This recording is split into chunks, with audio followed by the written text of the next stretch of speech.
Students, I welcome you once again to this channel Prabhavi competition. मैं सबका स्वागत करता हूं दोस्तों। और आई एक्सपेक्ट कि आप सभी अच्छा परफॉर्म कर रहे होंगे, तैयारी भी बहुत अच्छे से कर रहे होंगे। सो स्टार्ट करेंगे हम अपना अगेन एक टॉपिक, नया चैप्टर नंबर 9 इंडियन इकोनॉमी का। जैसे कि आप जानते हैं कि रमेश सिंह की इकोनॉमी हम लोग कवर कर रहे हैं और काफ़ी इम्पॉर्टेंट हो जाती है ये book different civil services examination के लिए और यूपीएससी के लिए। इसके अलावा ये बाकी जितने भी एग्ज़ाम है जहाँ पे इकोनॉमिक्स पूछा जाता है तो काफ़ी अच्छे से कवर किया गया है, तो सारे एग्ज़ाम में आपके काम आएगा। चैप्टर नंबर 9 डिस्कस करेंगे दोस्तों। सर्विस सेक्टर इसका हेडिंग है, जैसा कि आप देख सकते हैं। ये स्टार्ट होता है एक छोटे से इंट्रोडक्शन के साथ। यहाँ पे लिखा गया है कि डेवलपिंग नेशंस जो हैं या फिर इकोनॉमीज जो हैं, they must scale up investment. Developing economies जो है they must scale up investment in infrastructure and digitally skilled labour force to minimise job losses in services sector and enjoy the complementary benefits from the artificial intelligence. इसका समझने का कोशिश करो। इसका मतलब ये है कि आज के डेट में बहुत सारी चीज़ें ऑटोमेटेड हो रही हैं। आर्टिफिशियल इंटेलिजेंस हर काम को कर सकता है, मैक्सिमम काम को कर सकता है। तो अगर आप इन्वेस्टमेंट नहीं करोगे स्किल करने के ऊपर लोगों को कि भाई आर्टिफिशियल इंटेलिजेंस को समझ सके वो और उस पर काम कर सके, तो आप जो है ना बहुत सारी पोटेंशियल जो आर्टिफिशियल इंटेलिजेंस दे सकता है उसे लॉस कर जाओगे और इनफैक्ट बहुत सारे जॉब लॉसेस भी हो सकते हैं। ठीक है, चलिए इस चैप्टर में देखेंगे हम लोग introduction, services at glance, tourism and hotel industry, real estate, IT BPM services, ports and waterways, e-commerce, digital financial services, dematerialisation of documents, and we'll also see a space, manufacturing versus services, global negotiations, we'll see way forward and all. इसके अलावा exam essential में आप देखोगे AI और उसकी services होती क्या है, सर्विस का GVA ग्रॉस वैल्यू एडेड कितना है।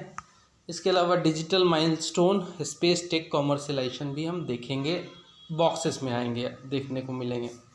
चलिए स्टार्ट करेंगे इंट्रोडक्शन के साथ। सर्विस सेक्टर की बात करें तो इंडिया का जो सर्विस सेक्टर है this has not only out performed other sectors. जो अदर सेक्टर्स हैं, दो सेक्टर्स हैं, एग्रीकल्चरल सेक्टर और इंडस्ट्रियल सेक्टर, उन दोनों को ये आउट परफॉर्म कर चुका है in terms of contribution to the GVA and GDP, gross domestic product में सबसे ज़्यादा कंट्रीब्यूशन इसी का है। उस मामले में ये आउट परफॉर्म कर चुका है अदर सेक्टर्स को, but has also played an important role in India's integration with world trade। हम जानते हैं कि हम WTO के मेंबर हैं, वर्ल्ड ट्रेड ऑर्गेनाइजेशन के मेंबर हैं, तो वर्ल्ड ट्रेड में सर्विस सेक्टर का बहुत बड़ा कंट्रीब्यूशन भी है। तो इस तरीके से इंडिया को इंटीग्रेट किया है वर्ल्ड ट्रेड में और कैपिटल मार्केट्स में। India's liberalisation of services has been a challenging process in several sub sectors, but clearly those services where integration through trade and foreign direct investment has gone further are also ones that have exhibited more rapid growth along with positive spills over the rest of economy। कहने का मतलब service sector में सबसे ज़्यादा FDI भी आता है। ठीक है, सबसे ज़्यादा FDI आता है। सर्विस सेक्टर जॉब क्रिएशन भी पैदा करता है, तो एक ओवरऑल स्पिल ओवर इफेक्ट देता है इकोनॉमी के ऊपर। बाकी सेक्टर को भी थोड़ा बहुत इससे फ़ायदा हो जाता है, ओवरऑल इकोनॉमी को फ़ायदा होता है। So there is however a concern about sustainability of service-led growth process which largely stems from exports of skill-based services। तो हमारा जो मेजर कंसर्न है सर्विस सेक्टर में वो है कि भाई हम जो सर्विसेज पैदा करते हैं, जो हम सर्विसेज देते हैं, वो इंटरनल कंजम्पशन नहीं होता है। ज़्यादातर चीज़ों को हम एक्सपोर्ट करना पड़ता है हमें। इंटरनल और डोमेस्टिक डिमांड इस चीज़ का कम है, जो कि एक मेजर कंसर्न है। So the prevailing view is that for services growth to be sustained the sector cannot remain dependent on external demand, जो कि मैं कह रहा हूँ कि एक्सपोर्ट के थ्रू हम लोग देते हैं देश विदेश को। it must also be driven by internal demand, domestic demand कह सकते हैं, इंटरनल डिमांड कह सकते हैं, ये होना चाहिए। more broad based growth within the services is required to ensure balanced, equitable and employment oriented growth। हम ज़्यादा मतलब इस तरीके से बनाएं इसको कि भाई इंटरनल डिमांड बढ़े, बैलेंस ग्रोथ हो, इक्विटेबल डिस्ट्रीब्यूशन हो जाए, एम्प्लॉयमेंट ओरिएंटेड ग्रोथ हो with backward and forward linkage to the rest of the economy. Backward and forward linkage क्या होता है? इसका मतलब ये है कि अगर मान लो सर्विस सेक्टर काम कर रही है तो उसके निचली जो सेक्टर्स हैं वो भी उस पर थोड़ा बहुत उसका लिंकेज हो, ठीक है। इसके अलावा जो फॉरवर्ड लिंकेज भी हो, ऊपर के भी चीज़ों को वो कवर करे, तो बैकवर्ड एंड फॉरवर्ड लिंकेज होना चाहिए। In this regard further infrastructural and regulatory reforms and FDI liberalisation in services can help diversify the source of growth within India's service sector and provide required momentum. In recent years, there has been a debate in the country regarding the selection of the sector which can lead the growth process in the country. Just like मतलब prime moving force हमने discuss किया था ना कि एक sector को हम centre में रखते हैं, बिल्कुल फोकस में रखते हैं, उसी के ऊपर ग्रोथ के अपने सारे आसार को ढूंढते हैं, बढ़ाते हैं, मेन फोकस उसी पे होता है। तो ये डिबेट चल रहा है कि सर्विस सेक्टर को क्या करना चाहिए, लेकिन इस डिबेट में फाइनली जो है सर्विस सेक्टर हार जाता है और इंडस्ट्रियल सेक्टर को जो है प्राइम मूविंग फोर्स या फिर कह सकते हैं कि centre of selection of the sector में रखा गया है। So this debate originated from the fact that services sector contributed 62% of in GDP during the decade, ये 10 साल में 2001 से 2012 के बीच में 62% जितना भी GDP का ग्रोथ हुआ है उसमें 62% जो ग्रोथ रहा है कंट्रीब्यूट किया है GDP में सर्विस सेक्टर ने। But the debate was somewhat solved by the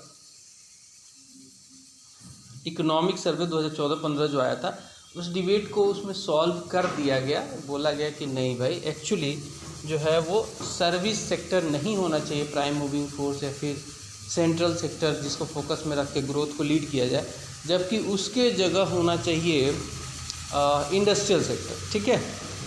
so economic survey 2014-15 ने वर्डिक्ट अपना सुनाया in favour of manufacturing sector. The survey has gone on to quote several empirical studies of recent times linking both services and manufacturing sector to a great many real issues, जैसे कि potential to create employment. ऐसा माना जाता है कि industrial sector ज़्यादा employment create कर सकता है।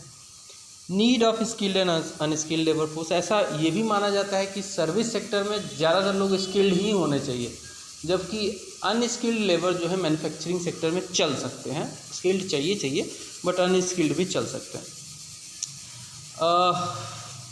फॉर्मल और इनफॉर्मलिटी ऑफ द सेक्टर भी एक बड़ा इशू था। कहा जाता है कि सर्विस सेक्टर में ज़्यादातर लोग फॉर्मल ही, ठीक है, तो इनफॉर्मल लोग कहाँ जाएंगे, तो इनफॉर्मलिटी को कैटर करने के लिए जो है इंडस्ट्री को चुना गया। For this the idea of make in India has acclaimed timely action from the government. Again the importance of expanding the railway and enhancing public investment in it have also been pointed out. These findings are also in line with the several other studies of the recent time. इसीलिए service sector को जो है prime moving force नहीं रखा गया है, industrial sector को prime moving force रखा गया है। अब हम बात करेंगे सर्विसेज एट ए ग्लांस, कौन कौन सी सर्विस जो है वो होती हैं और उसको ग्लांस में रखते हुए एक नज़र मारते हैं। इसमें जो सबसे पहले आता है ट्रेड एक बहुत इंपॉर्टेंट सर्विस है।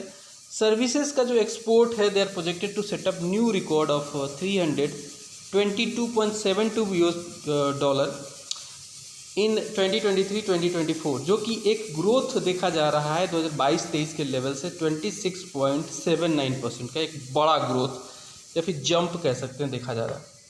So the exports and imports of the sector, अगर हम ट्रेड सेक्टर की बात करें पर्टिकुलरली, तो यहाँ पे जो है वो ट्रेड सेक्टर का कंट्रीब्यूशन जो है एक्सपोर्ट में, ट्रेडिंग में कह सकते हैं, एक्सपोर्ट में $163.94 बिलियन US$ का है और इंपोर्ट कम है, $88.89 बिलियन US$ का है। इसका मतलब ये है कि हमारे पास ट्रेड सरप्लस जो है वो $75.05 बिलियन है 2023-24 के अप्रैल से सितंबर तक के बीच का ये डेटा है। अब हम बात कर लेते हैं FDI इनफ्लोज के बारे में। फॉरेन डायरेक्ट इन्वेस्टमेंट कितना आता है, कैसे आता है, ये भी एक इम्पॉर्टेंट फैक्टर है। तो the largest recipient worth $106 billion, $106.70 billion during 20 सालों में, 23 सालों में कह सकते हैं, 2000 से 2023 के बीच में, विच स्टूड एट 2023-24 में खाली बात करें तो $3.85 बिलियन था। अप्रैल से सितंबर तक का अगेन बीच का डेटा है। फिनटेक एक बहुत इंपॉर्टेंट सर्विस सेक्टर का पार्ट है। फाइनेंशियल टेक्नोलॉजी बोलते हैं इसे, जो फाइनेंशियल सॉल्यूशंस वगैरह देती हैं फिनटेक कंपनी, जैसे पेटीएम हो गई और भी बहुत सारी कंपनियां हैं। So by 2023 fintech sector was expected to be $1 trillion in asset under management and $200 billion by 2025 साल तक। ठीक है, तो काफ़ी ज़्यादा इस पर अभी भी पोटेंशियल बचा हुआ है। टेलीकॉम सर्विसेज जो होती हैं वो भी अगेन बहुत इंपॉर्टेंट सर्विस सेक्टर का पार्ट है। इसमें बहुत ही बड़ा ग्रोथ देखने को मिला है, ट्रिमेंडस ग्रोथ देखने को मिला है। जब हमारे टेलीफोन सब्सक्राइबर्स आज की डेट में 117 करोड़ आबादी के आसपास हो चुकी है। 117 करोड़ आबादी जो है हमारी टेलीफोन सब्सक्राइबर है। ठीक है, 117 करोड़ के आसपास की आबादी हमारी जो है टेलीफोन को यूज़ करती है। एंड वही कहें तो 87 करोड़ लोग लगभग, इतने लोग 876.53 मिलियन ब्रॉडबैंड सब्सक्राइबर्स हैं जो कि ब्रॉडबैंड यूज़ करते हैं। और टेली डेंसिटी जो होती है, टेली डेंसिटी क्या होती है कि 100 लोगों में कितने लोग टेलीफोन को यूज़ कर रहे हैं। So number of telephone connections for every 100 people को टेली डेंसिटी कहते हैं। ये 84.69% है भारत की, अगस्त 2023 का डेटा है। तो अच्छा खासा जो है टेली डेंसिटी भी हमारे यहाँ, हालांकि रीजनल डिस्पेरिटी काफ़ी ज़्यादा है। खैर, हेल्थ केयर सेक्टर की बात करेंगे। Health care sector again service sector का बहुत बड़ा सेक्टर है। This industry, health care industry is growing at A 16% growth rate. ठीक है, 16% के हिसाब से ग्रो कर रहा है। टोटल इन्वेस्टमेंट जो है पब्लिक और प्राइवेट का, वो हेल्थ केयर के ऊपर 4% ऑफ द जीडीपी होता है।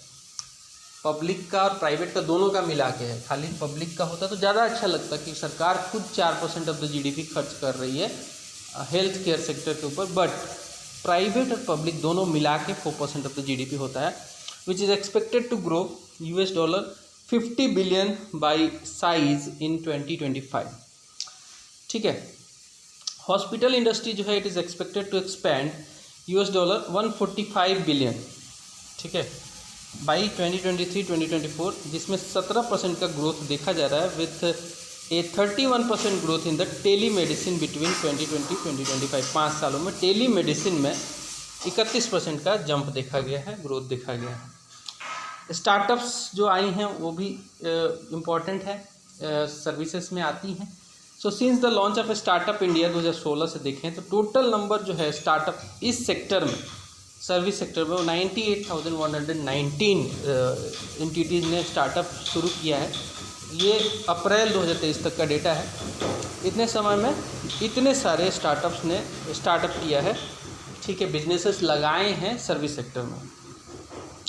अब हम बात कर लेंगे टूरिज़्म एंड होटल इंडस्ट्री के बारे में। तो हमने देखा था कि जब पेंडेमिक का पीरियड आया था तो होटल और टूरिज़्म का जो इंडस्ट्री वो काफ़ी डिक्लाइन हो गया था, काफ़ी गिर गया था, क्योंकि यहाँ पे क्या हो रहा था कि लोग जो है कोरोना की वजह से ट्रैवल कम कर दिया था लोगों ने। So the post pandemic scenario of global tourism is gradually converging to the pre pandemic one. अब जो है धीरे धीरे कन्वर्ज कर रहा है और उस लेवल पे पहुँच रहा है। As per the world tourism barometer, एक रिपोर्ट जैसा है, united nation world tourism organisation इसको निकालती है। नवंबर 2022 के हिसाब से मान लें तो इंटरनेशनल टूरिज्म जो है it has showed robust performance in January September 2023 में अच्छा खासा परफॉर्मेंस दिखा के दिया है, विथ इंटरनेशनल टूरिस्ट अराइविंग या फिर अराइवल जो कह सकते हैं 72% of the pre pandemic level का पहुंच गया है। तो कह सकते हैं कि 100% लेवल पे अभी भी नहीं पहुंचा है, बट धीरे धीरे कन्वर्ज कर रहा है और बहुत जल्दी ही कवर कर लेगा, उससे ज़्यादा भी जाएगा। Aimed at making India an attractive destination for specialised tourism की बात करें, जैसे कि कुछ लोग मेडिकल टूरिज़्म के लिए भारत में आए, कुछ लोग टूरिस्ट स्पेशली आए, तो इस तरीके के अट्रैक्शन के लिए गवर्नमेंट ऑफ इंडिया ने बहुत सारे स्टेप लिए हैं, जिसमें आयुष वीज़ा इशू किया है कि अगर आप आयुष वीज़ा लेके आते हो तो आप आयुर्वेदा, यूनानी, सिद्धा, होम्योपैथी के थ्रू आपके ट्रीटमेंट किए जाएंगे फॉर मेडिकल टूरिस्ट ही, ये वीज़ा जारी किया गया है। And launch of national strategy for sustainable tourism and responsible traveller campaign चलाया गया है, ठीक है, सरकार के द्वारा। इंट्रोडक्शन किया गया स्वदेश दर्शन 2.0 स्कीम, जिसमें भारत के डिफरेंट जो सर्किट्स हैं, बुद्धिस्ट सर्किट हो गया, रामायण सर्किट हो गया, उसको जोड़ा जाता है और भारत दर्शन कराया जाता है। एंड हील इन इंडिया, ये क्या है, मेडिकल टूरिज्म वालों के लिए डेवलप किया गया है कि भारत में आए और ये जो सस्ते दरों पे मेडिकल का फ़ायदा उठाएं। तो मेडिकल टूरिज्म के नाम पे भी बहुत लोग आते हैं भारत में, क्योंकि ट्रीटमेंट काफ़ी सस्ता है। द G20 प्रेसिडेंसी जो भारत को मिली थी, उसके वजह से भी भारत ने इसको एक अपॉर्चुनिटी के तरीके से यूज़ किया और भारत के टूरिज़्म को काफ़ी प्रमोट किया गया। भारत को ऐसे दिखाया गया कि भारत एक बहुत बड़ा टूरिज़्म का डेस्टिनेशन और सच में है भी। अब हम बात करते हैं रियल एस्टेट के बारे में। सो रियल एस्टेट जो है कोविड-19 पेंडेमिक की वजह से इसको भी बहुत बड़ा झटका लगा था, कंस्ट्रक्शन स्टॉप हो गए थे almost. This broad disruption for every other sector including the real sector too, and ये क्रिपल कर गया था by project delay, deferment of big ticket purchases, stagnation of property prices and scarce funding हो गई थी डेवलपर्स की, इस वजह से गिर गया था। According to the global real estate की बात करें, according to the global real estate transparency index 2023 में आया था, इंडिया का रियल एस्टेट मार्केट जो है transparency is among the top 10 most improved market globally with its composite, मैं कह सकते हैं ट्रांसपेरेंट है हमारा। इसमें चोरी घपला हालांकि होता था पहले काफ़ी ज़्यादा, अब रेरा के आने के बाद काफ़ी ज़्यादा इम्प्रूवमेंट हुआ है। With its composite transparency score improving from 2.82 in 2020 to 2.83 in 2023. The improvement is credited to increased institutional investment, growing number of real estate investment trust, जिसे REITs बोलते हैं। इसमें इन्वेस्ट कर सकते हो आप, एक सर्टेन आपको इंटरेस्ट मिलता है इसमें। रेगुलेटरी इनिशिएटिव लाई गई, RERA real estate regulation act लाया गया था। मॉडल टीनेंसी एक्ट लाया गया था कि भाई जो टीनेंट्स होते हैं, जो घरों में रहते हैं, किराएदार होते हैं, उनको दिक्कतें ना हो जाए। इसमें बहुत सारी चीज़ें हैं कि भाई क्या क्या रिस्पॉन्सिबिलिटी ऑनर की है, क्या क्या जिम्मेदारियां आप एज ए टीनेंट है, ये सब क्लियर किया गया। इसके अलावा digitisation of land registries definitely बहुत इंपॉर्टेंट है। डिजिटल रिकॉर्ड होने से आपके घपले होने के, लैंड का जो है ग्रैब होने से बच जाता है। एंड मार्केट डाटा थ्रू धरानी एंड महारेरा प्लेटफॉर्म्स। चलिए अब हम डिस्कस करते हैं IT BPM सर्विसेज के बारे में। सो IT BPM जो सर्विस है, that is information technology and business process management बोलते हैं। इसमें कॉल सेंटर जैसे लोग काम करते हैं। दिस सेक्टर और industry has been the flag bearer of India's exports over the last 2 decades now. 20 सालों से, खासकर हम कह सकते हैं कि 1999 के बाद लगातार ये फ्लैग बियरर रहा है। इंडियाज़ का एक्सपोर्ट में बहुत बड़ा कंट्रीब्यूशन रहा है। हम जो है आउटसोर्सिंग भी करते हैं, दूसरे देशों की कंपनियों का भी जो है ग्रीवांस मैनेजमेंट, कॉल सेंटर वगैरह हम हैंडल करते हैं। So while the period between 1999 and 2009 is seen as a decade of growth, the upcoming decade is taken as the period of its consolidation when the sector succeeded in decoupling revenue and employee growth. Pandemic जो है इस sector के लिए particularly, बाकी sectors के लिए तो pandemic काफ़ी बुरा माना जाता है कि पेंडेमिक के आने से टूरिज़्म पे काफ़ी बैड इफेक्ट रहा, मैन्युफैक्चरिंग सेक्टर, तमाम सेक्टर पे काफ़ी दिक्कतें हैं, बट ये सेक्टर को बहुत ज़्यादा बेनिफिट हुआ। So the pandemic worked like an opportunity for the sector which accelerated the pace of digital transformation across the most end-user industry, witnessed by rise in investment, adoption of more complex technology and cloud strategy. तो इस particular sector को काफ़ी benefit हुआ है। Its current position and prospect की बात करें, they are as given below. Number 1, between 2021 से 2026 के बीच में अगर बात करें, so the IT and business services market is expected to grow at an annual rate of 8.3%। काफ़ी अच्छा ग्रोथ रेट है ये, ठीक है। IT और बिजनेस सर्विसेज की बात करें तो एक एनुअल ग्रोथ रेट 8.3% काफ़ी अच्छा माना जाता है। रीचिंग $20 बिलियन का भी डॉलर का इसका वैल्यूएशन हो चुका है IT BPM का। So the sector holds the potential to grow between 10 to 15% annually, और भी इसमें ग्रोथ होना है, मतलब 8 से ऊपर ग्रो कर रहा है, बट फिर भी इसमें और भी ग्रोथ होना है annually. And contributes over $155 billion to gross value added annually. अब हम बात करते हैं पोर्ट्स एंड वाटरवेज की। पोर्ट्स एंड वाटरवेज, ठीक है। शुरू से ही हम जानते हैं कि सबसे चीपेस्ट जो मीन है वो ओशियन ही है, वाटर ही है। सबसे चीपेस्ट जो ट्रांसपोर्टेशन का मीन है मीन्स है वो वाटर कह सकते हैं सबसे चीपेस्ट, क्योंकि इस पर स्लाइड करती हैं जो शिप्स वगैरह होती हैं। So the sea has been the source of opportunity and sea source have acted as a gateway to prosperity for India for ages. The development of ports is crucial for economy, definitely, given that much of the international trade is handled through ports. ज़्यादा international trade ports के through handle होते हैं, around 90% by volume and 79.9% by value, ठीक है। 90% जो है international trade हमारा volume wise देखें तो पोर्ट्स के थ्रू ही होता है, वाटरवेज के थ्रू होता है, और वैल्यू में भी देखें तो काफ़ी ज़्यादा 79.9%, अच्छा खासा परसेंटेज है by value.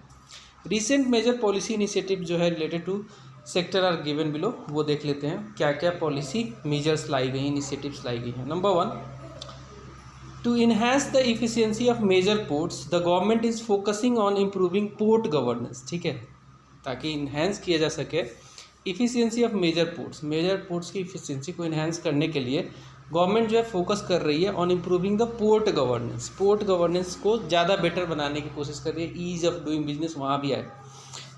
Addressing low capacity utilisation, क्योंकि हमारे पोर्ट्स पे जो देखते हैं हम कि कैपेसिटी ज़्यादा नहीं है, वो चाहे माल की हो चाहे किसी भी चीज़ की हो, उसका कैपेसिटी बढ़ाना पड़ेगा. मॉडर्नाइज करना पड़ेगा berths with the technology, efficient loading unloading equipment भी अच्छी खासी होनी चाहिए हमारे पास, फोक लिफ्टर वगैरह ये सब चीज़ें. And creating new channels for the port connectivity. New channels मतलब कि नए, मतलब इंटरनल चैनल की यहाँ पे बात हो रही है कि जैसे मान लो कि कोई रिवर चैनल डेवलप करके पोर्ट तक पहुँचाया जाए तो ज़्यादा बेटर रहेगा. For streamlining the major port compliances and for reducing the turnaround time for vessels, many measures have been taken at these ports towards the digitization of key EXIM processes. Export import processes के लिए बहुत सारी turn around time जो है कम करने के लिए vessels की. टर्न अराउंड टाइम क्या होता है कि एक वेसल आया माल लेके, फिर उसको अपलोड किया, तो फिर से उसको रेडी करने के लिए दोबारा जा सके, इस टाइम को टर्न अराउंड टाइम कहते हैं, कि भाई दोबारा रेडी हो जाए वो प्रोसीड करने के लिए, वो जो शिप है या वेसल है उसका जो है टाइम कम किया जाए कैसे. अब आता है इनलैंड वाटरवेज. भारत में बहुत सारे इनलैंड वाटरवेज हैं, 106 हैं नए डेवलप किए गए. Inland water transport holds great untapped potential. बहुत ज़्यादा अभी इसको हम लोग जो है यूटिलाइज नहीं कर पाए हैं, तो अभी तक ये अंडर यूटिलाइज्ड कह सकते हैं वाटरवेज है इनलैंड वाला, और इसको और भी बढ़ाना पड़ेगा. So this can be A potential means for transportation of goods and passengers. India has a large endowment of reverse. बहुत सारी नदियाँ हैं, ब्रह्मपुत्रा है, इसके अलावा बड़ी बड़ी नदियों में गंगा है, यमुना है, बहुत सारी नदियाँ हैं, नर्मदा है, तापी है, and other waterways. The total navigable length जो है वो देश में हमारे वो 14,850 किलोमीटर का नेविगेबल लेंथ है. The government has declare 106 new waterways as the national waterways, taking their total number to 111. 106 नई लाके टोटल हो गया है, पहले 5 ही थे, 106 नई वाटरवेज बनाई गई हैं और टोटल अभी जो है 111 हो गया है. To make inland waterways user friendly, quicker, cost effective, seamless with uniform application of rules and regulations, the government has enforce new inland vessels act 2021. ठीक है, नई एक्ट्स वगैरह लाई गई हैं जिसमें लोडिंग, ऑनलोडिंग, अपलोडिंग, क्या फेयर्स वगैरह रेगुलेशन हर चीज़ है, which replace the over 100-year-old inland vessel act जो कि 1917 में आया था, काफ़ी पुराना हो गया था ये. अब हम बात करेंगे ई कॉमर्स के बारे में. सो ई कॉमर्स सेक्टर जो है वो ग्रो कर रहा है बहुत तेज़ी से. जैसा कि आप जानते हैं कि ई कॉमर्स में आपके अमेजॉन, फ्लिपकार्ट तो आपने नाम सुना ही होगा. तो ई कॉमर्स बहुत तेज़ी से ग्रो कर रहा है. उसमें एक सरकार का भी एक पोर्टल है, ई कॉमर्स को प्रमोट करता है, जेम बोलते हैं, ठीक है, जेम बोलते हैं, उसको देखेंगे. So e commerce sector grew fastly, witnessing a sharp increase in the penetration in the aftermath of the pandemic. Pandemic के बाद काफ़ी ज़्यादा इस पर ग्रोथ देखने को मिला है. लॉकडाउन्स एंड मोबिलिटी रिस्ट्रिक्शन जो थे पेंडेमिक के समय, उन्होंने डिसरप्ट किया था कंज्यूमर बिहेवियर को, विच स्ट्रेंथन ऑनलाइन शॉपिंग. तो जो लोग उस समय शॉपिंग नहीं कर पा रहे थे मार्केट में जाके, वो ऑनलाइन शॉपिंग की तरफ शिफ्ट हो गए थे. तो the major facts related to the sector are given below, देख लेते हैं। As per the retail and e commerce trends report 2023 में ये आया था, release by Unicommerce and Wazir advisors. Overall e commerce order volume जो है विटनेस थे ग्रोथ ऑफ 71.2%, जो कि अच्छा खासा ग्रोथ देखा गया है 2022-23 में, driven mainly by consumers from tyre 1 and tyre 3 cities, tyre 2 and tyre 3 cities in the last 2 years. तो टायर 2 एंड टायर 3 सिटीज़ ऐसी सिटीज़ होती हैं जहाँ पे टायर 2 में 1 लाख के आसपास का पॉपुलेशन होता है इस सिटी में, और टायर 3 उससे थोड़ा कम वाला होता है। तो इन जगहों पे भी अब ये प्रमोट हो रहा है काफ़ी ज़्यादा। टायर 1 सिटीज़ में तो होता ही, चलता ही था पहले से। टायर 2 टायर 3 सिटीज़ में भी ये धीरे धीरे ग्रो कर रहा है काफ़ी ज़्यादा। जेम, जैसा कि मैंने बताया था कि जस्ट लाइक फ्लिपकार्ट अमेजोन की तरीके से भारत सरकार का एक पोर्टल है जो कि ई कॉमर्स को प्रमोट करता है, और इसे कहते हैं जेम। सो जेम जो है, जिसे government e marketplace in short GeM कहा जाता है, also has witnessed tremendous growth, catching up with the giants in sector like Amazon and Flipkart, attaining an annual procurement of 1.1 lakh crore within 2022-2023, जो कि 162% growth rate दिखाता है previous year के comparison में। The recent initiatives of the launch of ONDC, that is Open Network for Digital Commerce, aims to provide better market access to the sellers. Services का जो है GVA कितना है, contribution में GVA में services कितना ग्रॉस वैल्यू एडेड करता है हर साल, वो देख लेते हैं एक बार। So the share of services in the total GVA, that is gross value added. मतलब ग्रॉस वैल्यू एडेड क्या होता है? मान लो आपने गेहूँ उगाया, तो गेहूँ की वैल्यू कुछ और है, उसमें वैल्यू ऐड करके उसको आटा बनाया, तो अब आटे की वैल्यू में तो गेहूँ से थोड़ा सा वैल्यू एडिशन हो गया। गेहूँ से आपने ब्रेड बना दिया, फिर से उसमें एडिशन हुआ, वैल्यू ऐड हुआ, और ब्रेड से आपने सैंडविच बना दिया मान लो, ठीक है, तो वो फर्दर आपने इन्हेंस किया, ठीक है, उसके वैल्यू में। तो इस तरीके से जो ग्रॉस वैल्यू एडेड होता है सर्विसेज सेक्टर का जो है, it has risen from 51.1% in 2013-14 to 54.6% 2023-24 में। तो मतलब कंटिन्यूसली ये इंक्रीज कर रहा है GVA में कंट्रीब्यूशन इसमें। The service sector now has a substantive digital face curated by government's drive towards digitalization, now embodied in the globally recognized India stack. Digital financial services. So enabled by emerging technologies, digital financial services are accelerated financial inclusion. इसमें क्या होता है, जितनी आप digital financial services लेके आओगे, ज़्यादा से ज़्यादा फाइनेंशियल इंक्लूजन होगा। मतलब ज़्यादा से ज़्यादा ऐसे लोग जो फाइनेंशियल सिस्टम से नहीं जुड़े हैं वो भी जुड़ेंगे। डेमोक्रेटाइजेशन होगा एक्सेस का, and spurring the personalisation of the product with a strong foundation provided by JAM trinity, which is Jan Dhan at one side, Aadhaar at other, and mobile at last end. तो ये तीनों ट्रिनिटी को मिला के जैम ट्रिनिटी होता है। मतलब आपके पास जनधन अकाउंट है, आपके पास आधार भी और मोबाइल नंबर है, तो तीनों को जोड़ दिया जाएगा और इसके थ्रू आप एक बेनिफिशरी बन जाएंगे अगर आपको कोई भी फ़ायदा लेना है। अगर आप वीकर सेक्शन के हैं तो आपके अकाउंट में डायरेक्ट बेनिफिट ट्रांसफ़र किया जाएगा।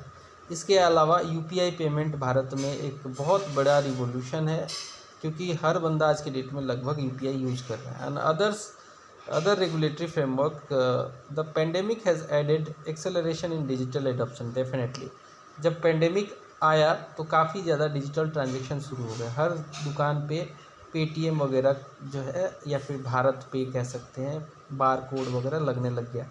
And provided a fillip to digital financial services solution by banks, NBFCs, insurance as well as fintechs. However, digital financial solutions accelerated across the world and India took the lead with the fintech adoption rate of 87%. Fintech ऐसी company होती है जो financial technology provide करती है, तो हमारा जो है 87% का एडॉप्शन है, substantially higher than the global average of 64%। अब हम बात करेंगे डीमेटेरियलाइजेशन ऑफ डॉक्यूमेंट्स के बारे में। So the government initiative to digitalise documents, maximum चीज़ें हम डिजिटल कर रहे हैं, क्योंकि एक तो देखो पेपर जो है बहुत सारे पेड़ कटते हैं पेपर बनने से, दूसरा जो है डिजिटल चीज़ें होने से एक्सेसिबिलिटी बढ़ जाती है। So the government initiative to digitalise documents has also played a pivotal role in giving impetus to digital services. Dematerialization of documents is being visualized as a next wave of digitization the launching of the with the launching of the digital document execution platform इन 2020-2021। ये एक ऐसा platform है जिसके बहुत सारे फ़ायदे हैं। The core principle of platform is to digitise all the steps of the documents agreements execution journey which include digital submission of information related to documents. तो अब पहले जो आप हार्ड कॉपी लेके जाते थे अब वो नहीं करना है, आप इस पर्टिकुलर प्लेटफॉर्म के थ्रू डिजिटल सबमिशन कर सकते हो अपने डॉक्यूमेंट का। इसके अलावा flexibility to accommodate document format, आप पीडीएफ में, आप किसी भी फॉर्मेट में, बहुत सारे फॉर्मेट है जो अलाउड है, आप अपने डॉक्यूमेंट को डाल सकते हो। कंसेंट बेस्ड प्रोसेस है, आपसे कंसेंट लेके ही इसमें स्टोर किया जाएगा डेटा को। डिजिटल पेमेंट होता है स्टाम्प ड्यूटी का यहाँ पे।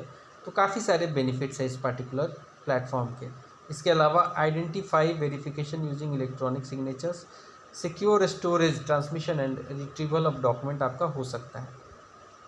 So by eliminating the need for physical presence of executants and manual process, the platform bring in several benefits। जैसे कि एक सिक्योर सिस्टम है, ये ऑथराइज करता है एक्सेस को, जो लॉफुल एक्सेस है, सही एक्सेस है। लोअर एक्सिक्यूशन टाइम है और कॉस्ट भी आपका काफ़ी कम लगता है, जल्दी आपकी चीज़ें हो जाती हैं।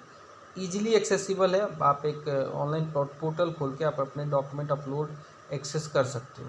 बल्क प्रोसेसिंग होता है, ठीक है। फ्रॉड प्रिवेंशन है इसमें, कि आपका फिजिकल डॉक्यूमेंट है तो कोई फ्रॉड करके दूसरे आपसे, आपके डॉक्यूमेंट से कोई दूसरा बेनिफिट ले जाए।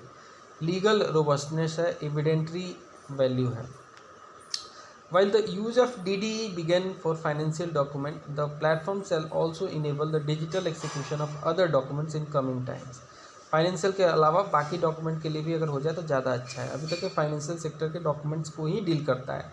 This secure paperless hassle free contracting will have a significant positive impact on ease of doing business in the country, जो कि आज की डेट में बहुत इंपॉर्टेंट होती है, क्योंकि लोग इसी को देख के जज करते हैं कि किसी देश में पैसा लगाना है कि नहीं लगाना है। यहाँ पे एक छोटा सा इन्फॉर्मेशन बॉक्स है, डिजिटल माइलस्टोन क्या है। सो इंडिया का जो रोबस्ट डिजिटल पब्लिक इंफ्रास्ट्रक्चर है, this has benefited the economy in many ways. बहुत सारे तरीके से इसने हमारे देश की इकोनॉमी को बेनिफिट पहुँचाया है। जैसे कि इसने प्रोवाइड किया है citizen centric and transparent governance service को। सिटीजन सेंट्रिक मतलब सर्विस जो होगी सिटीजन को फोकस में रख के प्रोवाइड की जाएगी कि लोगों को दिक्कतें ना आए। Increasing formalisation and widening the tax base also with the following major milestones. ये माइलस्टोन्स क्या क्या है देख लेते हैं। Number 1, India is among the fastest growing fintech market. हमारा फाइनेंशियल टेक्नोलॉजी का जो मार्केट है वर्ल्ड में बहुत तेज़ी से ग्रो कर रहा है। Hailing as the third largest growing fintech economy after USA and UK. As per bank for international settlement की माने, what India achieved in 8 to 10 years financial inclusion के टर्म में, वो वर्ल्ड जो है ऑन एन एवरेज 47 साल में achieve करता है। तो भारत में बहुत तेज़ी से हमने फाइनेंशियल इंक्लूजन को अचीव किया है, thanks to the digital payments, UPI, NPCI, तमाम चीज़। A report by ACI world wide real time payments जो है highlights that India was leader in the global real time payment transaction, ठीक है, transaction 2022 में रियल टाइम पेमेंट में, चाहे आप यूपीआई के थ्रू कर रहे हो या फिर आरटीजीएस कर रहे हो, वो सबसे ज़्यादा भारत ने किया है। ठीक है, अब हम बात करेंगे स्पेस के बारे में। स्पेस एक बहुत बड़ा सर्विस सेक्टर है। स्पेस का आजकल प्राइवेटाइजेशन भी किया है हमने। बहुत सारे देशों की जो सैटेलाइट्स हैं हम भेजते हैं अपने यहाँ से, इसरो भेजता है। So the space programme of India has grown exponentially since its modest beginning 5 decade ago. 50 साल पहले इसकी बिगनिंग होती है और आज की डेट में एक अच्छा खासा मार्केट कैप्चर कर रखा है हमने और अच्छी खासी पोजीशन में है हमारा space programme. Moving from providing simple mapping service, वो चाहे 60s में स्टार्ट हुई थी, से लेकर more users currently. This includes design and development of a series of launch vehicles and related technology हमने डेवलप की है। हमारे GSLV, PSLV सब आपने सुना होगा। Satellites and related technology for earth observation हम करते हैं, GSAT है ना, बहुत सारे सैटेलाइट हैं कम्युनिकेशन के लिए। टेलीकॉम एंड ब्रॉडबैंड की सैटेलाइट है। नेविगेशन के लिए नाविक बहुत इंपॉर्टेंट है। मेट्रोलॉजी की भी सैटेलाइट्स है। स्पेस साइंस की सैटेलाइट है। R&D काफ़ी ज़्यादा स्पेस साइंस में चल रहा है, research and development, and most recently planetary exploration. Space tech commercialisation के बारे में थोड़ा सा देख लेते हैं इस बॉक्स के थ्रू। So the government has taken following major steps to commercialise the space sector. Space sector को कॉमर्शलाइज करने के लिए भारत सरकार ने कुछ स्टेप लिए हैं, जैसे कि with the long term vision of making the country self reliant and technologically advanced, the government in June 2020 opened up the space sector, enabling the participation of Indian private sector in the entire gamut of space activities। अब जो पहले क्या था, restricted था space public sector के लिए, अब private sector भी इसमें पार्टिसिपेट करेगा। न्यू स्पेस इंडिया लिमिटेड जो है, it is a central public sector enterprises है।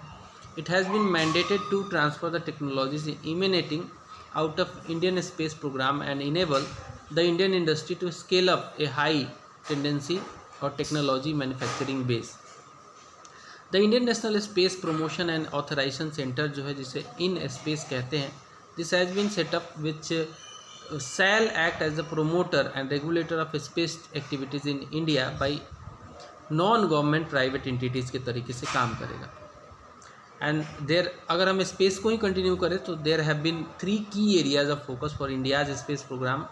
वो क्या क्या 3 की एरिया है वो देख लेते हैं। नंबर 1, सैटेलाइट कम्युनिकेशन जो है विथ इनसेट और GSAT. Satellite communication telecommunication को प्रमोट करते हैं। System as a backbone to address the needs for telecommunication, broadcasting and satellite based broadband infrastructure in the country. यही सैटेलाइट यूज़ किए जाते हैं, इनसेट और जीसेट।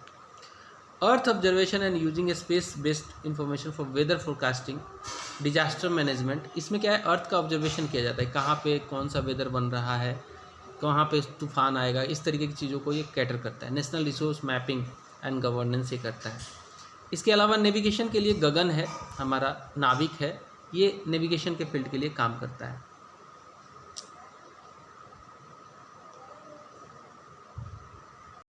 तो चलिए बात करते हैं मैन्युफैक्चरिंग और सर्विस सेक्टर के कंपैरिजन के through. All the focus being on manufacturing exports in India has distracted attention from the what might be a no less noteworthy development, जो कि सर्विस सेक्टर का हो सकता था। In the past few years it is India's export of services that have changed in the most significant. हमने देखा है कि भारत का एक्सपोर्ट जो है सर्विस सेक्टर में कितना इंपॉर्टेंट रहा है और कितना लास्ट कुछ सालों में ये ग्रो किया है, एंड परहैप्स अलार्मिंग भी है। One can see the problem looking at market shares. India's share of world export of services after surging in mid 2000 has flattened out. पहले बीच में क्या हुआ था, 2000 में लगभग ये 7-8%, 10% टाइप पहुंच गया था वर्ल्ड का, लेकिन धीरे धीरे अभी कम होकर 4% of the total global share के आसपास हो गया है, जो कि ऑलमोस्ट 15% के आसपास होना चाहिए। What makes this development puzzling is that in the recent years, the composition of Indian export of services is more favorable than that of the Indian export of manufactured goods. तो definitely export of service जो है ज़्यादा कहीं ना कहीं preferred है as compare to that of the manufactured goods, और बढ़ा भी है, फेवरेबल भी है, काफ़ी बेनिफिट भी देता है। क्योंकि इसका कारण ये है कि जो है हमारा जो भी एक्सपोर्ट होता है सर्विसेज का, वो ज़्यादा से ज़्यादा जाता है यूनाइटेड स्टेट्स में, एंड अगर कंपेयर करें एशिया से ज़्यादा यूनाइटेड स्टेट में जाता है। एंड एशिया जो है, एशिया में ज़्यादा हमारा मैन्युफैक्चर्ड प्रोडक्ट जाता है, ज़्यादातर हमारा सर्विस सेक्टर का जो प्रोडक्ट है वो एक्सपोर्ट होता है यूएसए में। Since Asia has slow down more rapidly, तो हमारा एक्सपोर्ट भी धीरे धीरे स्लो डाउन हुआ है, एंड एक्सपोर्ट ऑफ मैन्युफैक्चर्ड जो है सबसे ज़्यादा एशिया में जाता है, should have been more affected, और अफेक्टेड हुआ भी है, क्योंकि एशिया स्लो डाउन हुआ है तो मैन्युफैक्चर प्रोडक्ट जो है ज़्यादातर एशिया में हम लोग एक्सपोर्ट करते हैं, तो वो भी स्लो डाउन हुआ है।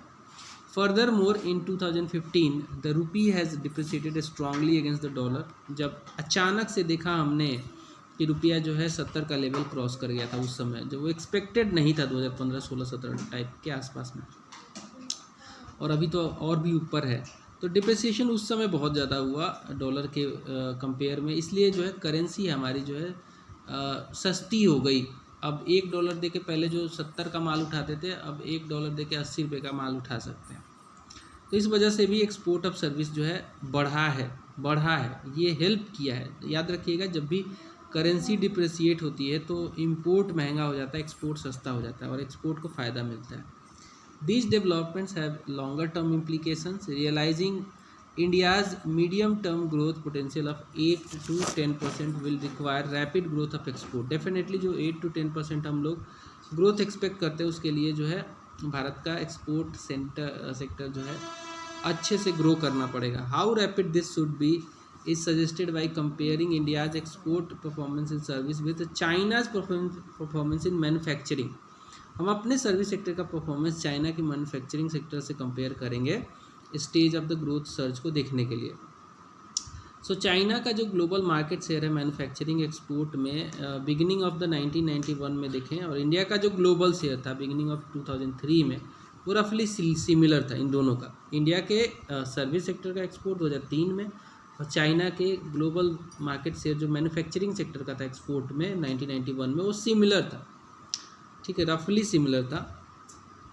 The magnitude of the challenge becomes evident when examining China's trajectory over 15 years. To achieve a similar trajectory, अगर हमें भी वो सिमिलर ट्रेजेक्ट्री चाहिए जैसा कि चाइना ने ग्रो किया मैन्युफैक्चरिंग सेक्टर में, वैसा ही अगर ट्रेजेक्ट्री हमें चाहे मैन्युफैक्चरिंग में करना हो चाहे सर्विस सेक्टर में करना हो, India's competitiveness will have to improve so that its services exports currently about जो 4% के आसपास है इकोनॉमिक सर्वे 2022-23 के डेटा के हिसाब से ऑफ द वर्ल्ड एक्सपोर्ट, ये कैप्चर करना चाहिए था 15% of the world market share, जो कि अभी तक नहीं कर पाए। That is a sizeable challenge and recent trends suggest that a major effort at improving competitiveness will necessary be meet it. तो धीरे धीरे हम उस लेवल तक पहुंच सकते हैं। भारत अपने एक्सपोर्ट को प्रमोट करने के लिए, एक्सपोर्ट ऑफ सर्विसेज को प्रमोट करने के लिए ग्लोबल नेगोशिएशन करता रहा है और बहुत इंपॉर्टेंट कंट्रियों से हमारा काफ़ी सारा अचीवमेंट भी है नेगोशिएशन के through. India aims to position itself as a key player in the global services trade. To achieve this objective the country has been actively engaged at the WTO world trade organisation के साथ continuously हम लोग engaged हैं, besides forging lucrative bilateral and multilateral agreements at every possible opportunity. Bilateral agreement वैसे होता है कि मान लो कि एक कंट्री के साथ हमने कर लिया, मल्टीलेटरल होता है कि कोई ऑर्गेनाइजेशन के साथ किया agreement related to trade. Some recent developments in this regard are given below. Number 1, global negotiation जो हमने किया उसके बारे में देख लेते हैं। So India has always been an advocate of barrier free global trade, की रोक टोक ना हो, ऐसा नहीं कि टैरिफ ड्यूटी लगा दी जाए, फिटोसैनिटरी प्रॉब्लम लगा के रोक दी जाए। इन सर्विसेज, अगर सर्विसेज में बात करें खासकर तो यहाँ पे फिटोसैनिटरी नहीं लगेगा, बट जो भी टैरिफ लगता है उसे कम किया जाए, but without compromising the interest of developing and least developed countries. उनके इंटरेस्ट को कॉम्प्रोमाइज़ ना किया जाए क्योंकि वो ऑलरेडी पिछड़े हैं। In this regard the following developments are important. Number 1, India was party to the vast majority of countries which got moratorium on the placing tariff on e-commerce। E-commerce के ऊपर टैरिफ ना लगाया जाए उसके लिए मोरेटोरियम के लिए भारत पार्टी था, जो लोग अपोज कर रहे थे डिजिटल गुड्स पे टैरिफ ना लगे। Extended until the next ministerial conference, जो कि 14वां मिनिस्ट्रियल कॉन्फ्रेंस हुआ था WTO में आबू धाबी में फरवरी 2024 में। However stalemate on the dispute settlement body of WTO continues. Together with 20 other countries, India offers preferential treatment to LDC, that is least developed country के लिए preferential जो treatment होता है उसकी डिमांड करता रहा है भारत बाकी 20 देशों के साथ in services trade, which consist of market access. भारत देता भी है, लीस्ट डेवलपमेंट कंट्री के साथ अगर ट्रेड करता है सर्विसेज में तो उनको मार्केट एक्सेस देता है, उनको टेक्निकल जो भी हेल्प चाहिए, असिस्टेंस चाहिए, वो भी हमने प्रोवाइड किया है। एंड कैपेसिटी बिल्डिंग उन नेशन में जहाँ पे वो अपने पैरों पे खड़े हो सके उसके लिए भी मदद की है। इसके अलावा भी have also provided waiver of visa fees for business and employment. हमने बाईलेटरल नेगोशिएशंस भी किए हैं वर्ल्ड की बहुत सारे देशों के साथ, उसमें आता है आपका स्विट्ज़रलैंड, नॉर्वे, इसके अलावा India, UAE। So bilateral negotiation जो है भारत करता रहा है। India has sign many trade bilateral and multilateral agreements and is negotiating on many more right now. Services occupy prime places on all of them। जहाँ पे ये हम लोग बायलेटरल बातें कर रहे हैं वहाँ पे ज़्यादा फोकस हमारा रहता है कि सर्विस सेक्टर में हमारा जो है ज़्यादा कन्विक्शन बने, ज़्यादा ट्रेड एग्रीमेंट साइन हो। So some recent in the list are free trade agreement with 4 nation European free trade association है। इसमें 4 जो नेशन है यूरोपियन नेशन, इसमें आइसलैंड आता है जो कि एक स्कैंडिनेवियन कंट्रियों का पार्ट है, नॉर्वे तो आता ही है, स्विट्जरलैंड भी आता है, और इसमें एक और कंट्री है जिसका नाम है लिechtenstein। तो ये सब कंट्रियों के साथ भारत जो है बाइलेटरल तरीके से एग्रीमेंट, 4 कंट्रियाँ हैं तो मिल के समूह बनती हैं, फ्री ट्रेड एसोसिएशन है ये, इनके साथ हमने साइन किया है मार्च 2024 में। इंडिया यूएई का कॉम्प्रिहेंसिव इकोनॉमिक पार्टनरशिप एग्रीमेंट काफ़ी पुराना है, बहुत सालों से चला आ रहा है, और इसमें हम बहुत सारी चीज़ों को ट्रेड एग्रीमेंट के तहत करते हैं, जिसमें हम टैरिफ को रिड्यूस करते हैं, फ्री ट्रेड टाइप का एग्रीमेंट हमने साइन किया हुआ है। And India Australia economic cooperation and trade agreement भी है, जिसको इंडिया ऑस्ट्रेलिया ECTA भी कहा जाता है, जिसमें अगेन हम बहुत सारे बैरियर्स को रिड्यूस करते हैं related to trades, specially in the field of services. So negotiations were going on India UK FTA। FTA होता है फ्री ट्रेड एग्रीमेंट, जिसमें क्या होता है, 2 नेशन आपस में ये बात करती है कि आप भी टैरिफ मत लगाना इंपोर्ट एक्सपोर्ट पे, हम भी नहीं लगाएंगे। इसके अलावा India Canada CEPA comprehensive economic जो है, इसके अलावा अर्ली प्रोग्रेसिव ट्रेड एग्रीमेंट भी इससे साइन किया है कनाडा से, बातचीत चल रही है, अभी हो जाएगा साइन। इंडिया EU FTA के बारे में भी बातचीत चल रही है, मार्च 2024 तक ये चलती रही है, और शायद बहुत जल्दी इस पर कुछ ना कुछ हम पॉजिटिव सुनने को मिले हमें। सो वे फॉरवर्ड देखेंगे, India is an export hub for software services. Definitely हमारी IT जो है, हम IT जो सेक्टर है, या फिर जिसे कह सकते हैं कि जो आउटसोर्स करती है सर्विसेज को, जैसे कि गुरुग्राम आप चले जाओ, वहाँ पे देखो वो बड़े बड़े IT हब्स बने हुए हैं, वो क्या करती हैं, बहुत बड़ी बड़ी जो कंपनियां हैं जैसे गूगल, फेसबुक, मेटा, ऐसी चीज़ों को वो आउटसोर्स करते हैं अपनी सर्विसेज, सॉफ्टवेयर वाली specially, which its with its IT outsourcing service market is expected to witness 6 to 8% growth between 2021 से लेके 2025 के बीच में। अच्छा खासा ग्रोथ देखने को मिलेगा, और मिल भी रहा है, with only the home health care industry expected to reach $10 billion by 2025। As per the government the service sector has large potential. Definitely इसमें बहुत पोटेंशियल है, इसीलिए तो ये GVA में इतना ज़्यादा कंट्रीब्यूट करती है, GDP में इतना ज़्यादा कंट्रीब्यूट करती है, but the same has not been harnessed fully. अभी तक हमने बहुत सारा चीज़ अचीव किया है, बट बहुत सारी चीज़ें अभी भी अचीव करनी है।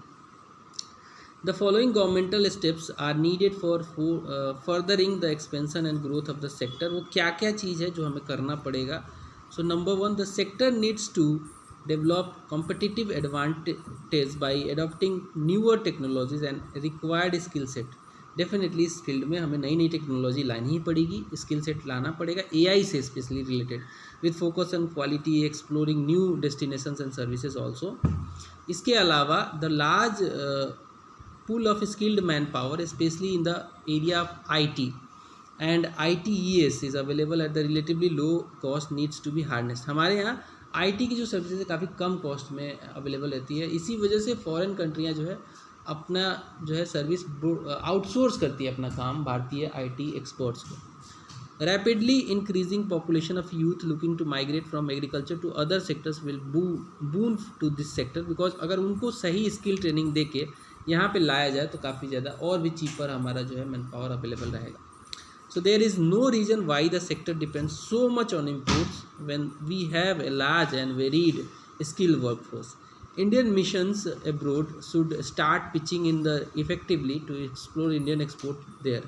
तो हमारे जो लोग हैं, जो मिशंस हैं, जो कि एक्सपोर्ट के प्रमोशन के लिए देश विदेश में बैठी हैं, उनको भी अब थोड़ा सा एक्टिवली काम करना पड़ेगा ताकि हमारा एक्सपोर्ट जो है वो काफ़ी इफेक्टिव हो जाए वहाँ पे। सो दोस्तों यहाँ पे एक कंप्लीट होता है चैप्टर, एक छोटा सा चैप्टर था वो काफ़ी बट इम्पोर्टेंट चैप्टर है। अगला चैप्टर हमारा जो होगा वो फाइनेंशियल मार्केट से रिलेटेड होगा, उसको कवर करेंगे अगले वीडियो में। मिलेंगे अगले वीडियो में, बाय बाय।